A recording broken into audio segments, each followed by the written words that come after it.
दोस्तों नमस्कार। ये सामाजिक विज्ञान का वीडियो नंबर 4 है, जिसमें आपको वस्तुनिष्ठ प्रश्न बताऊंगा मैं, जो आपकी प्री बोर्ड परीक्षा के लिए और बोर्ड परीक्षा के लिए है।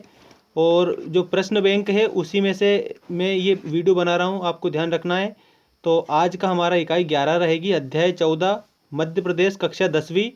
और अध्याय 14 का नाम है प्रजातंत्र के समक्ष प्रमुख चुनौतियाँ। इसके बाद में आप देख सकते हैं ये सारे उत्तर भी मैं बताऊंगा इसमें।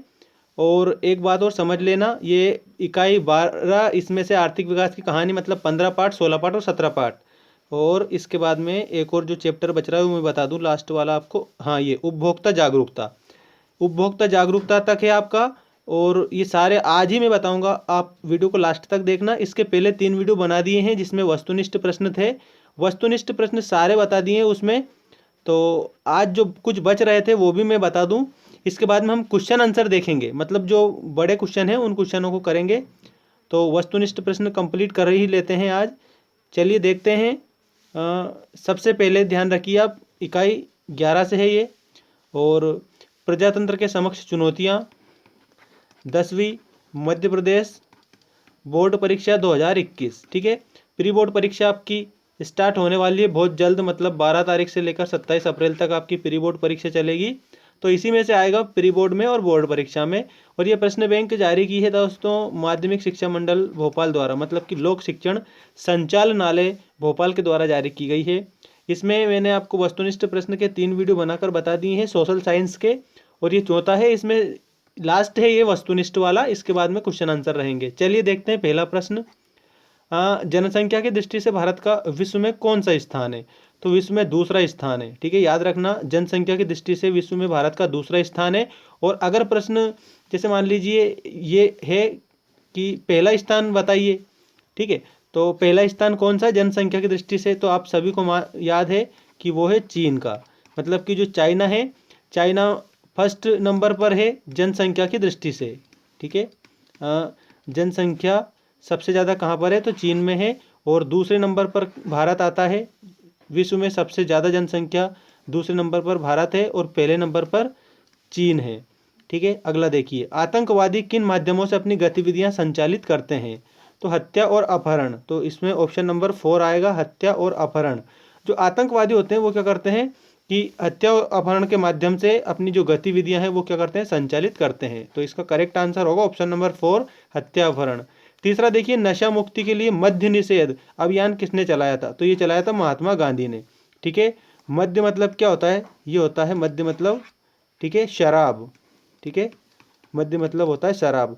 तो नशा मुक्ति के लिए मद्य निषेध अभियान महात्मा गांधी जी ने चलाया था।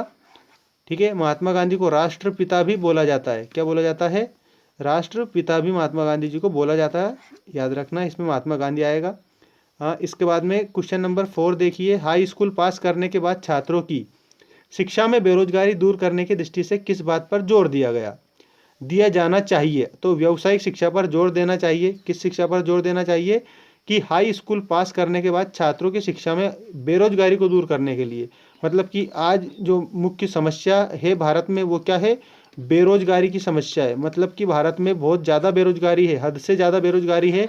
तो इस बेरोजगारी को कम करने के लिए जैसे जो स्टूडेंट हाई स्कूल पास कर लेते हैं तो उनको कैसी शिक्षा दी जानी चाहिए? व्यावसायिक शिक्षा दी जानी चाहिए, जिससे कि वो कोई सा भी व्यवसाय या अपना उद्यम स्थापित करे और मतलब कि जो बेरोजगारी है वो कम हो जाए इसके माध्यम से। तो इसमें आएगा दोस्तों व्यावसायिक शिक्षा।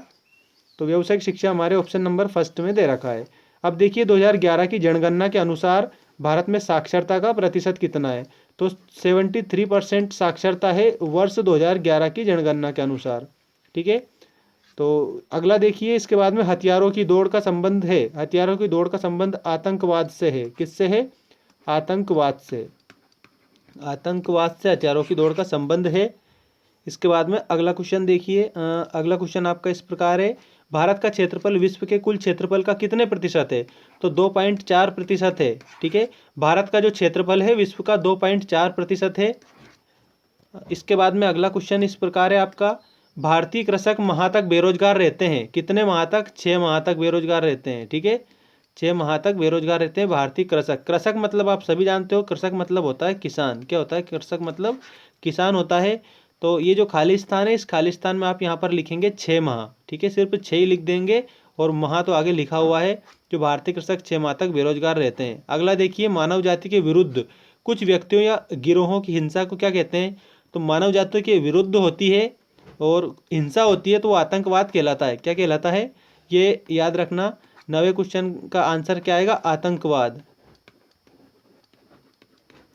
आतंकवाद कहलाती है। दोस्तों, अगर आपने वीडियो को लाइक नहीं किया है तो लाइक कर दें और चैनल को अगर सब्सक्राइब नहीं किया है तो चैनल को सब्सक्राइब कर दें, क्योंकि कक्षा 10वीं का सारे विषय का मटेरियल प्रश्न बैंक पर आधारित जो बोर्ड ने जारी की है उसी के आधारित हम आपको बता रहे हैं। ध्यान रखना, चैनल को सब्सक्राइब कर लेना। अपने दोस्तों से भी बोलना कि कक्षा 10वीं का सारा जो मटेरियल है इस चैनल पर आपको उपलब्ध हो जाएगा। मानव जाति के विरुद्ध तो ये आतंकवाद है। अगला देखिए, शिक्षा को आरंभ से ही नैतिक और मूल्यों से जोड़ना चाहिए। नैतिक और आध्यात्मिक मूल्यों से जोड़ना चाहिए। ठीक है, नैतिक और आध्यात्मिक। तो यहाँ पर आप क्या लिखेंगे? आध्यात्मिक लिखेंगे। ठीक है, जो कि यह आंसर में दे रखा है आपका। जैसे कि क्या होता है कि जो शिक्षा है उसको आरंभ से ही नैतिक और आध्यात्मिक मूल्य से अगर जोड़ते हैं तो समग्र विकास होता है बच्चे का। कैसा विकास होता है? समग्र विकास होता है। अगला क्वेश्चन देखिए, 11वां, जम्मू कश्मीर में चल रहा आतंकवाद किसका उदाहरण है? तो सांप्रदायिक आतंकवाद का उदाहरण है। सांप्रदायिक आतंकवाद। सांप्रदायिक आतंकवाद का उदाहरण है। और ये जम्मू कश्मीर की बात हम कर रहे हैं। किसकी बात कर रहे हैं? जम्मू कश्मीर की बात कर रहे हैं। सांप्रदायिक आतंकवाद चल रहा है। इसके बाद में अगला देखिए, क्वेश्चन नंबर 12वां, जनसंख्या की दृष्टि से विश्व में भारत का स्थान कौन सा है? तो सेकंड स्थान है भारत का। पहला स्थान क्या है? चीन का है, अभी हमने बताया था। तो खाली स्थान में आए तो भी आपको याद रखना है कि जनसंख्या की दृष्टि से भारत का विश्व में दूसरा स्थान है। अगला क्वेश्चन देखिए, मादक पदार्थों के सेवन से व्यक्ति के स्वास्थ्य पर प्रतिकूल असर होता है। बिल्कुल सत्य है। प्रतिकूल मतलब कि बुरा असर होता है। ठीक है, मादक पदार्थ का मतलब होता है नशीले पदार्थ। कौन से पदार्थ? नशीले पदार्थ। अगर नशीले पदार्थ का व्यक्ति क्या करेगा? अगर सेवन करेगा तो उसके स्वास्थ्य पर बुरा प्रभाव पड़ेगा। तो इसका हमारा सही आएगा, तो सही होगा ये। क्षेत्रवाद राष्ट्रीय एकता का मूल आधार है, ये गलत है। ठीक है, मतलब असत्य लिखेंगे इसमें। अगला है, जनसंख्या विस्फोट से संसाधनों की कमी हो जाती है। बिल्कुल सही है। अगर जनसंख्या बढ़ेगी तो जो संसाधन है वो घट जाएंगे। ठीक है, जनसंख्या बढ़ेगी तो संसाधन क्या होगा? घटेंगे। संसाधन घटेंगे। जनसंख्या बढ़ेगी तो संसाधन घट जाएंगे। तो इसलिए कहा गया है जनसंख्या विस्फोट से संसाधनों की क्या हो जाती है? कमी हो जाती है। तो ये बिल्कुल सत्य है। अगला देखिए, बेरोजगारी से लोकतंत्र को कोई खतरा नहीं है। ये असत्य है। बेरोजगारी के द्वारा तो लोकतंत्र को खतरा होता है, अगर याद रखना। ठीक है, तो क्या आएगा? बेरोजगारी से लोकतंत्र को कोई खतरा नहीं है, उसमें आएगा असत्य। ठीक है, खतरा है। जनसंख्या की दृष्टि से भारत का विश्व में स्थान कौन सा है? प्रथम है क्या? नहीं है, प्रथम नहीं है, या प्रथम दे रखा है जो कि गलत है। तो यह हम क्या लिखेंगे? असत्य लिख देंगे। जनसंख्या की दृष्टि से भारत का विश्व में प्रथम स्थान नहीं है, द्वितीय स्थान है। अगला देखिए, इसके बाद में दोस्तों, भारत और पाकिस्तान में कितने युद्ध हुए? भारत और पाकिस्तान में कितने युद्ध हुए हैं? तो 3 युद्ध हुए हैं।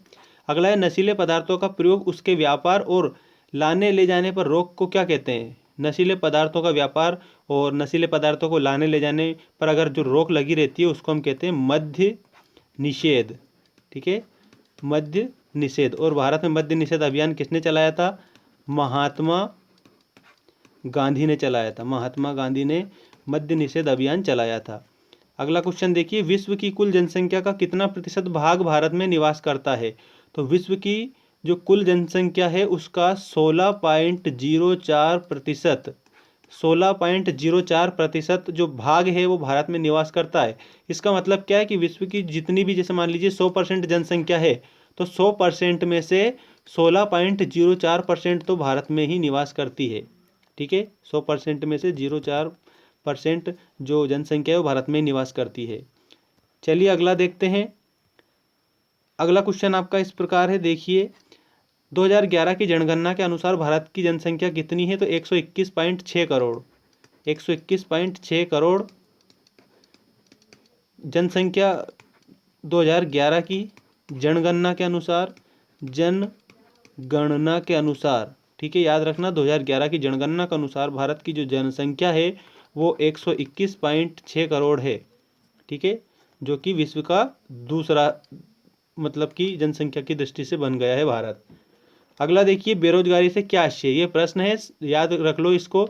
बेरोजगारी से आशय ऐसी स्थिति से है जिसमें व्यक्ति वर्तमान मजदूरी की दर पर काम करने को तैयार हो जाता है परंतु उसे काम नहीं मिलता है।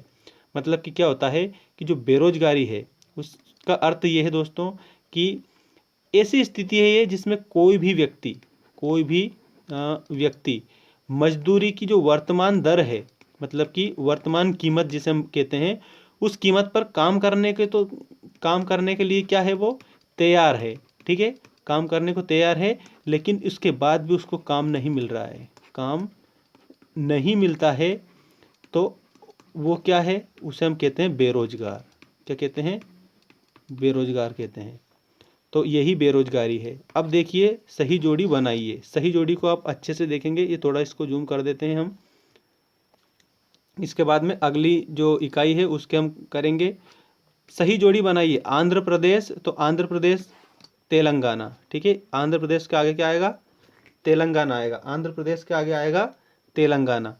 इसके बाद में अमेरिका, तो अमेरिका वर्ल्ड ट्रेड सेंटर। ठीक है, याद रखना, ये वर्ल्ड ट्रेड सेंटर अमेरिका। ठीक है, और इसके बाद में कोणार्क, तो जो सूर्य मंदिर है, सूर्य मंदिर, सूर्य मंदिर कहाँ पर है, कोणार्क में है। अच्छा समझ लो इसको थोड़ा सा, सूर्य मंदिर कोणार्क उड़ीसा में है। कहाँ पर है, उड़ीसा में। और ये सूर्य देवता को समर्पित है। ये मंदिर किसको है समर्पित, सूर्य देवता को समर्पित है ये सूर्य मंदिर, और जिसको ब्लैक पेगोडा के नाम से भी जाना जाता है। ठीक है, किसके नाम से जाना जाता है, ब्लैक पेगोडा भी कहा जाता है कोणार्क के सूर्य मंदिर को। ठीक है, कोणार्क का सूर्य मंदिर उड़ीसा में है, याद रख लेना। अगला देखिए, महिला साक्षरता। महिला साक्षरता, तो जो नंबर 4 है इसका आएगा या वाला 53.4%। 53.7% है, 4% नहीं है, 7%। 53.7% महिला साक्षरता है। इसके बाद में गरीबी रेखा के नीचे, तो गरीबी रेखा के नीचे, तो इसमें आप याद रखेंगे 26%, 26% आएगा इसके सामने। प्रजातंत्र के समक्ष चुनौतियाँ, तो प्रजातंत्र के समक्ष जो चुनौतियाँ होती है ना, एक तो वो होती है बेरोजगारी। ठीक है, बेरोजगारी और गरीबी, और एक और होती है दोस्तों अशिक्षा। ठीक है, ये प्रजातंत्र के समक्ष चुनौतियाँ होती है, याद रखेंगे आप सभी। प्रजातंत्र के समक्ष चुनौतियाँ, बेरोजगारी, गरीबी और अशिक्षा प्रजातंत्र के समक्ष चुनौतियाँ हैं।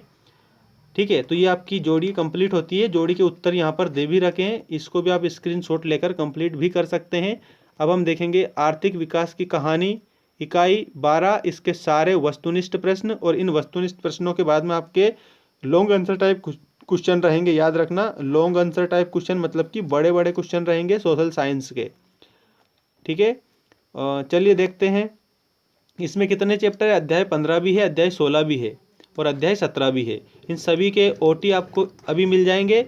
इसके बाद में आप ध्यान रखें, पहला क्वेश्चन देखिए, आर्थिक विकास का परिणाम है। आर्थिक विकास का परिणाम है जीवन स्तर में सुधार, आर्थिक कल्याण में वृद्धि और जीवन प्रत्याशा में वृद्धि। मतलब कि उपयुक्त सभी आएगा इसमें। क्या आएगा, उपर्युक्त सभी। आर्थिक विकास का परिणाम है उपर्युक्त सभी, क्योंकि जब आर्थिक विकास होता है तो जीवन के स्तर में सुधार होता है, मतलब किसी के भी जीवन का स्तर सुधर जाता है। आर्थिक कल्याण में वृद्धि होती है और जीवन प्रत्याशा में भी वृद्धि हो जाती है। अगला है, देश की प्रति व्यक्ति आय की गणना किस आधार पर की जाती है। तो देश की प्रति व्यक्ति आय की जो गणना है उस देश की जनसंख्या से की जाती है, कि उस देश में कितने व्यक्ति निवास करते हैं। ठीक है, तो देश की जो प्रति व्यक्ति आय की गणना उस देश की जनसंख्या से की जाती है, याद रख लेना। प्रोफेसर अमर्त्य सेन ने विकास का आधार किसे माना, जन कल्याण को। ठीक है, जन कल्याण को विकास का आधार किसने माना है, प्रोफेसर अमर्त्य सेन ने। ठीक है, प्रोफेसर अमर्त्य सेन ने जन कल्याण को माना है विकास का आधार। चौथा देखिए, विकसित देशों में प्राकृतिक संसाधनों का उपयोग होता है बहुत अधिक होता है। जो विकसित देश है ना, उन विकसित देशों में क्या होता है, जो प्राकृतिक संसाधन है। अच्छा, प्राकृतिक संसाधन क्या होते हैं, ऐसे समस्त संसाधन जो प्रकृति के द्वारा प्रदान किए गए हैं मनुष्य को या प्राणी मात्र को, उन्हें हम प्राकृतिक संसाधन कहते हैं। और प्राकृतिक संसाधनों का याद रखना, विकसित देशों में अधिक दोहन होता है, मतलब कि दोहन मतलब क्या होता है, उनका यूज। तो विकसित देशों में प्राकृतिक संसाधनों का उपयोग बहुत अधिक होता है, तो इसका ऑप्शन नंबर 4 हमारा करेक्ट होगा। पांचवा देखिए, भारत में अब तक पूर्ण हुई पंचवर्षीय योजनाएं कितनी हैं? तो 12 पंचवर्षीय योजनाएं पूर्ण हो चुकी है। कब से चल रही है? 1951 से मतलब कि स्टार्ट हुई थी, जो अभी तक चल रही है। तो याद रखेंगे 12 हुई है टोटल कंप्लीट। इसके बाद में आर्थिक विकास से जनता के स्तर में वृद्धि होती है। तो कौन से स्तर में वृद्धि होती है? तो जीवन स्तर में वृद्धि होती है। आर्थिक विकास से जनता के जीवन स्तर में वृद्धि हो जाती है। इंडिया विजन 2020 का प्रकाशन वर्ष कब है? तो ये है 2003। 2003 में क्या कहा था कि इंडिया विजन 2020, जिसमें भारत से एक तो अशिक्षा, उसके बाद में बेरोजगारी और उसके बाद में स्वास्थ्य आदि चीज़ें बताई गई थी, और इनमें सुधार, इन सभी में क्या होगा? बहुत ज़्यादा सुधार हो जाएगा, ऐसा उन्होंने कहा था। किसके तहत? इंडिया विजन 2020 के तहत सरकार का ये एक मतलब कि मिशन मान सकते हैं हम इसे। तो इंडिया विजन 2020 इसका प्रकाशन कब हुआ था? तो 2003 में हुआ था, ध्यान रखना आप सब लोग। चलिए देखते हैं अगला क्वेश्चन। जीवन की भौतिक गुणवत्ता सूचक का निर्माण किसने किया? तो जॉन टिटनवर्जन ने किया 1976 में। जीवन की भौतिक गुणवत्ता सूचक का जॉन टिटनवर ने किया और 1976 में। विश्व बैंक के अनुसार विकसित राष्ट्र वह है जिसकी प्रति व्यक्ति आय या उससे अधिक है। जिसकी प्रति व्यक्ति आय 4,53,000 से अधिक है, वो क्या है? वो विकसित देश है। विकसित देश है। अब इसको थोड़ा सा समझ लेना, वैसे आप बहुत समझदार हो लेकिन फिर भी समझ लें। विश्व बैंक के अनुसार विकसित राष्ट्र वह राष्ट्र जिसकी प्रति व्यक्ति आय मतलब कि एक व्यक्ति की आय, ठीक है, प्रति व्यक्ति आय 4,53,000 से अगर अधिक है तो हम कह सकते हैं कि वहाँ पर वो राष्ट्र विकसित राष्ट्र है। ठीक है, भारत एक विकासशील राष्ट्र है, ये ध्यान रखना, विकसित नहीं हुआ है, विकासशील राष्ट्र है भारत। अमेरिका विकसित राष्ट्र है। 10वीं योजना का कार्यकाल कब से कब तक था? तो 10वीं जो पंचवर्षीय योजना है उसका कार्यकाल था 1 अप्रैल 2002 से 31 मार्च 2007 तक। 1 अप्रैल 2002 से 31 मार्च 2007 तक जो 10वीं पंचवर्षीय योजना थी, ठीक है, 10वीं जो पंचवर्षीय योजना थी वो चली। अगला क्वेश्चन देखिए, एक वस्तु से दूसरी वस्तु की अदला बदली करके आवश्यकताओं की पूर्ति करना जो प्रणाली होती है उसको कौन सी प्रणाली बोला जाता है? देखिए, उसको बोला जाता है वस्तु विनिमय प्रणाली। एक वस्तु से दूसरी वस्तु की अदला बदली करके आवश्यकताओं की पूर्ति करने को जो प्रणाली है वो वस्तु विनिमय प्रणाली कहा जाता है। बचत बैंक लोगों की किसको एकत्रित करती है? बचत को एकत्रित करती है। किसको एकत्रित करती है? बचत को एकत्रित करती है। 11वीं पंचवर्षीय योजना 1 अप्रैल 2007 से प्रारंभ हुई, सत्य है, मतलब कि 2007 से प्रारंभ हुई थी, अप्रैल 2007 से, ठीक है, तो अप्रैल 2007 से, तो कौन सा अप्रैल? 1 अप्रैल, ये सही है बिल्कुल। जो 11वीं पंचवर्षीय योजना थी वो अप्रैल 2007 से प्रारंभ हुई थी। अमर्त्य सेन अमेरिका के प्रसिद्ध अर्थशास्त्री हैं, ये बिल्कुल गलत है, ठीक है, अमेरिका के नहीं है दोस्तों, ध्यान रखना, तो इसमें असत्य हम लिखेंगे।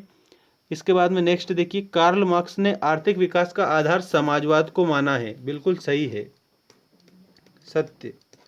आर्थिक विकास का आधार किसको माना है? समाजवाद को माना है। अगला देखिए 16वां क्वेश्चन, प्रति व्यक्ति आय में वृद्धि के साथ राष्ट्रीय आय घटने लगती है, ये असत्य है। नेक्स्ट है, वर्ष 2005 के अनुसार भारत के अस्पतालों की कुल संख्या 27,770 लाख है, ये बिल्कुल सही है। वर्ष 2005 के अनुसार जो भारत में अस्पतालों की जो कुल संख्या है वो कितनी है? 27 लाख, मतलब 27,770 लाख है ना, 27,770 लाख है, ये सही है। अगला देखिए, अगला आपका इस प्रकार है, आर्थिक विकास एक सतत एवं निरंतर चलने वाली प्रक्रिया है, बिल्कुल सत्य है। आर्थिक विकास ये क्या है? सतत और निरंतर चलने वाली प्रक्रिया है, ये सही है। दोस्तों वीडियो को लाइक ज़रूर कर दें, ठीक है, और चैनल को सब्सक्राइब नहीं किया है तो चैनल को सब्सक्राइब कर लें, क्योंकि इस प्रकार की अपडेट आपको डेली प्राप्त होने वाली है मध्य प्रदेश के कक्षा 10वीं के विद्यार्थियों को। मानव विकास सूचकांक की गणना किसके आधार पर की जाती है? कोई एक लिखिए तो अच्छा समझ लेना, इसमें मानव विकास सूचकांक की जो गणना है वो किसके आधार पर की जाती है? जीवन प्रत्याशा के आधार पर की जाती है, साक्षरता दर के आधार पर की जाती है, प्रति व्यक्ति आय के आधार पर की जाती है और स्वास्थ्य के आधार पर की जाती है। तो इन सभी में से आप कोई भी एक लिख सकते हो, ठीक है, इन सभी में से आप कोई भी एक लिख सकते हो। अच्छे से ध्यान रखना, मानव विकास सूचकांक की गणना जीवन प्रत्याशा के आधार पर भी की जाती है, साक्षरता दर के आधार पर भी की जाती है, प्रति व्यक्ति आय के आधार पर भी की जाती है और स्वास्थ्य के आधार पर भी की जाती है। अगला क्वेश्चन आपका इस प्रकार है, भारत में प्रथम पंचवर्षीय योजना कब लागू की गई? तो 1 अप्रैल 1951 से लेकर के तो 31 मार्च 1956 तक। 1 अप्रैल 1951 से लेकर के तो 56 तक चली थी, याद रखना, 31 मार्च 1956 तक, ठीक है, याद रखेंगे। अब इसके बाद में अगला देखते हैं, नीति आयोग का गठन कब किया गया? 1 जनवरी 2015 को, ठीक है, 1 जनवरी 2015 को किसका गठन किया गया? नीति आयोग का गठन किया गया। और नीति आयोग पहले क्या था? योजना आयोग था। क्या था? योजना आयोग। नीति आयोग जो है वो पहले योजना आयोग था, तो नीति आयोग बना दिया गया है उसे। योजना आयोग को कब बनाया? 1 जनवरी 2015 को। और नीति आयोग का अध्यक्ष कौन होते हैं? तो प्रधानमंत्री होते हैं, ठीक है ना, याद रखना कि जो प्रधानमंत्री हैं इसके अध्यक्ष होते हैं। क्या होते हैं? अध्यक्ष होते हैं। इसके बाद में अगला क्वेश्चन देखिए, प्रति व्यक्ति आय ज्ञात करने का सूत्र बताइए। तो ये प्रति व्यक्ति आय ज्ञात करने का सूत्र है, लिख लो, छाप लो कि 100% आपकी वार्षिक परीक्षा में छपेगा। प्री बोर्ड परीक्षा में तो छपेगा ही सही, वार्षिक परीक्षा में 100% छपने वाला है ये प्रति व्यक्ति आय ज्ञात करने का सूत्र। 2 सूत्र याद करेंगे आप अच्छे से, एक तो राष्ट्रीय आय ज्ञात करने का सूत्र, ठीक है, और उसके बाद में एक प्रति व्यक्ति आय ज्ञात करने का सूत्र, ठीक है। राष्ट्रीय आय और प्रति व्यक्ति आय ज्ञात करने का दोनों सूत्र आप अच्छे से याद कर लेना। तो प्रति व्यक्ति आय का सूत्र क्या है? प्रति व्यक्ति आय बराबर राष्ट्रीय आय बटा देश की कुल जनसंख्या। प्रति व्यक्ति आय बराबर राष्ट्रीय आय बटा देश की कुल जनसंख्या। अगला देखिए, राष्ट्रीय आय का वित्त वर्ष क्या है? तो भारत में 1 अप्रैल से 31 मार्च तक राष्ट्रीय आय का वित्त वर्ष होता है। राष्ट्रीय आय का वित्त वर्ष क्या है?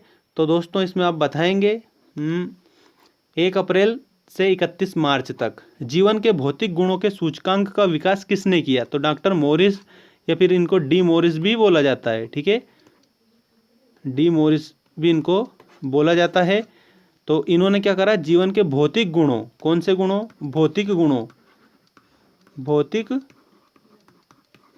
गुणों, जीवन के भौतिक गुणों का सूचकांक विकास किया इन्होंने। अगला देखिए, सही जोड़ी बनाइए। सही जोड़ी बनाइए, इसके बाद में उपभोक्ता जागरूकता रहेगा, लास्ट रहेगा, उसके बाद हम क्वेश्चन आंसर देखेंगे नेक्स्ट वीडियो में। तो सही जोड़ी देख लो, अच्छे से करो, आप कंप्लीट याद करिए।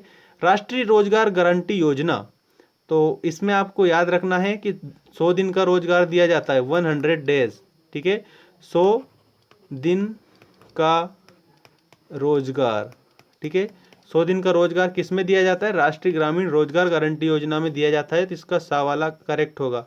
अमर्त्य सेन, तो अमर्त्य जो सेन है ना दोस्तों, इन्होंने आर्थिक कल्याण की बात कही थी। किसकी बात कही थी? आर्थिक कल्याण की बात कही थी। अगला देखिए, रिजर्व बैंक ऑफ इंडिया, तो जो रिजर्व बैंक ऑफ इंडिया है ना, इसे बैंकों का बैंक बोला जाता है, ठीक है, रिजर्व बैंक इंडिया को बैंकों का बैंक बोला जाता है। लक्ष्मी वाहिनी, लक्ष्मी वाहिनी, इसमें आप लिखेंगे मोबाइल बैंक है दोस्तों, ये मोबाइल बैंक लक्ष्मी वाहिनी है। मोबाइल बैंक क्या है? लक्ष्मी वाहिनी मोबाइल बैंक है। जॉब कार्ड, जॉब कार्ड पंजीकृत परिवार को दिया जाता है, ठीक है, जॉब कार्ड किसे दिया जाता है? पंजीकृत परिवार को दिया जाता है। और जो कितने दिन का रोजगार पा लेता है? 100 दिन का रोजगार पा लेता है। और राष्ट्रीय ग्रामीण रोजगार गारंटी योजना के तहत जॉब कार्ड प्रदान किया जाता है सभी लोगों को जो पंजीकृत परिवार हैं, उन पंजीकृत परिवारों को। देश का पहला मोबाइल बैंक, तो मध्य प्रदेश का जो खरगोन है, मध्य प्रदेश खरगोन, ये देश का पहला मोबाइल बैंक है। तो ये जोड़ी कंप्लीट होती है, इतनी इंपॉर्टेंट जोड़ी दी है आपको, 100% आने वाली जोड़ी है ये, ध्यान रखना। सही जोड़ी बनाइए इसमें। और देखो इसमें उत्तर तो यहाँ दे ही रखा है, लेकिन जोड़ी बनाकर आपको इसलिए बताई क्योंकि आपको अभी याद हो जाए, ठीक है। अब ये जोड़ी कंप्लीट हो गई हमारी। अब जोड़ी के बाद में देखेंगे उपभोक्ता जागरूकता, ये लास्ट चैप्टर है। इसके बाद में आपको अगले वीडियो में प्रश्न बताऊंगा। अब इसके आप अच्छे से सारे ऑब्जेक्टिव याद कर लेना अभी। वस्तुनिष्ठ प्रश्न पहला देखिए, उपभोक्ता संरक्षण नियम कब लागू किया गया? ठीक है, तो उपरोक्त में से कोई नहीं, इसका करेक्ट क्या होगा? उपरोक्त में से कोई नहीं। अगला है उपभोक्ता जागरूकता आवश्यक है। उपभोक्ता की जो जागरूकता है वो क्यों आवश्यक है? वो इसलिए आवश्यक है कि शोषण से बचाव हो सके, उच्च जीवन स्तर के लिए आवश्यक है और हानिकारक उपयोग को रोकने के लिए भी आवश्यक है। जो भी वस्तु हम खरीदते हैं तो उसके बारे में हमें अच्छी से जानकारी होना चाहिए, तभी हम उसे यूज़ करेंगे अच्छे से। तो इसमें क्या आएगा? उपरोक्त सभी। क्या आएगा? उपरोक्त सभी। उपभोक्ता जागरूकता आवश्यक है, उपरोक्त सभी। वूल मार्क सुरक्षा चिन्ह है ऊनी वस्त्रों के लिए। जो वूल मार्क है वो सुरक्षा चिन्ह किसका है? तो याद रखना मार्क, ठीक है। वूल मार्क सुरक्षा चिन्ह ऊनी वस्त्रों के लिए। अगला देखिए, उत्पादक वस्तु की गुणवत्ता एवं कीमत के संबंध में मनमानी करते हैं। किसमें? एकाधिकार बाजार में। उत्पादक मनमानी करते हैं वस्तु की गुणवत्ता और कीमत के संबंध में एकाधिकार बाजार में, जहाँ पर एक व्यक्ति का अधिकार होता है, ठीक है। हॉलमार्क है, ये हॉलमार्क देखिए बिल्कुल 100% मोस्ट इंपॉर्टेंट है। आभूषणों के लिए इसका प्रयोग किया जाता है हॉलमार्क का, तो ऑप्शन नंबर 1 करेक्ट होगा। भारत में राष्ट्रीय उपभोक्ता दिवस कब मनाया जाता है? 24 दिसंबर को मनाया जाता है। कब मनाया जाता है? 24 दिसंबर को मनाया जाता है राष्ट्रीय उपभोक्ता दिवस। अगला क्वेश्चन आपका इस प्रकार है, करिए अच्छे से इसे। ISI स्तर का मानक है। ISI औद्योगिक तथा उपभोक्ता वस्तुओं की गुणवत्ता स्तर का मानक है। ISI औद्योगिक तथा उपभोक्ता वस्तुओं की गुणवत्ता का मानक है। उपभोक्ता सुरक्षा अधिनियम 1986, उपभोक्ता सुरक्षा अधिनियम 1986 को किसके नाम से जाना जाता है? तो इसको जाना जाता है कोपरा के नाम से, ठीक है। किसके नाम से जाना जाता है? कोपरा के नाम से जाना जाता है। COPRA, कोपरा। ये क्या है? ये ऊपर जो दे रखा है ना, ये उपभोक्ता सुरक्षा अधिनियम है, ठीक है। उपभोक्ता सुरक्षा अधिनियम है जिसको कोपरा के नाम से जाना जाता है। एक चीज़ मैं दो बार इसलिए बता रहा हूँ ताकि आपको अभी याद हो जाए। बिजली के उपकरणों पर का चिन्ह रहता है, ISI का चिन्ह रहता है। किसका चिन्ह रहता है? ISI का चिन्ह रहता है किसके उपकरणों पर? बिजली के उपकरणों पर। मतलब कि वे समस्त चीज़ें जो बिजली से बनी होती है उस पर ISI का चिन्ह रहता है। अगला देखिए, मिलावटी खाद्य पदार्थ के विरुद्ध उपभोक्ताओं को अधिकार प्राप्त है। सूचना का अधिकार प्राप्त है। वो उपभोक्ता जो फोरम है उसमें सूचना दे सकते हैं। वस्तुओं की पूर्ति होते हुए उसका अभाव बताता है, कृत्रिम अभाव। एगमार्क संबंधी उत्पादों पर लगाया जाता है कृषि उत्पादों पर क्या लगाया जाता है? एगमार्क लगाया जाता है, ठीक है। अब सत्य असत्य आपको बताना है। सत्य असत्य देखिए, उपभोक्ताओं के शोषण का प्रमुख कारण उनकी अज्ञानता है, ये बिल्कुल सही है। उपभोक्ता सुरक्षा अधिनियम 1986 में पारित किया गया, ये बिल्कुल सही है। 1986 में उपभोक्ता सुरक्षा अधिनियम पारित किया गया था। उद्योगों में मशीनीकरण से मानव श्रम की आवश्यकता बढ़ती है, ये असत्य है। उपभोक्ता प्रत्येक व्यक्ति नहीं होता, ये असत्य है, क्योंकि हर व्यक्ति उपभोक्ता होता है। क्या होता है? हर व्यक्ति उपभोक्ता होता है, ठीक है। इसलिए याद रखना ये क्या है? असत्य है दोस्तों। ये तो उपभोक्ता प्रत्येक व्यक्ति नहीं होता, ये गलत है। उत्पादक कार्यों में पूंजी लगाने को विनियोग कहा जाता है, ये बिल्कुल सही है। उत्पादक कार्यों में पूंजी लगाने को विनियोग कहा जाता है। उत्पादक कार्यों में पूंजी लगाने को विनियोग कहा जाता है। इसके बाद में हम अगला क्वेश्चन देखते हैं। किसी वस्तु के उत्पादन एवं वितरण पर किसी एक उत्पादक अथवा एक उत्पादक समूह का अधिकार होना चाहिए, ये असत्य नहीं होना चाहिए। एक व्यक्ति का मतलब नहीं होना चाहिए, अलग अलग होना चाहिए, ठीक है। राष्ट्रीय उपभोक्ता दिवस कब मनाया जाता है? तो 24 दिसंबर को राष्ट्रीय उपभोक्ता दिवस मनाया जाता है हर वर्ष, ठीक है। प्रत्येक वर्ष 24 दिसंबर को राष्ट्रीय उपभोक्ता दिवस मनाया जाता है। अगला देखिए, वस्तु या सेवा खरीदार को उपभोक्ता कहते हैं। उत्तर में याद रखना उपभोक्ता कहते हैं। वस्तु या सेवा के खरीदार को, वस्तु या सेवा का खरीददार क्या कहलाएगा?